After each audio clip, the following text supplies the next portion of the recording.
राज्यसभा में सदन के संचालन को लेकर कृष्णकांत बेहद गंभीर थे।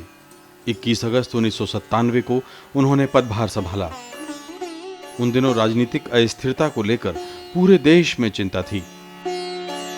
उसी साल कई दिन तक सदन की कार्रवाई अवरोधों के कारण नहीं चल पाई। कृष्णकांत इससे आहत थे। उन्होंने सदन से जिम्मेदारी की अपील की। उनका कहना था, सांसदों को अपनी जिम्मेदारी नहीं भूलनी चाहिए, भाषा पर संयम रखना चाहिए और अगर सदन में परंपरा और नियमों के विपरीत काम होगा तो उससे लोकतांत्रिक संस्थाएं, लोकतंत्र और संविधान ही कमजोर होगा। ऐसे ही एक बार 8 मार्च 2001 को बहस के दरमियान एक मंत्री ने छत्तीसगढ़ सरकार की कार्यशैली पर कटाक्ष किया। राष्ट्रपति प्रणब मुखर्जी उन दिनों इसी सदन में थे। उन्होंने इतराज किया कि किसी राज्य सरकार की भूमिका पर बिना नोटिस के कैसे चर्चा हो सकती है। कृष्णकांत ने इस पर मंत्री से अपनी नाराजगी का इजहार किया।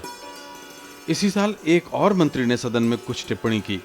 कृष्णकांत इस पर खफा हुए और मंत्री को अपने शब्द वापस लेने का निर्देश दिया। आंध्र प्रदेश के राज्यपाल रहे कृष्णकांत वास्तव में वैज्ञानिक थे। इस वजह से राजनीति में उनका सोच स्पष्ट और वैज्ञानिक था।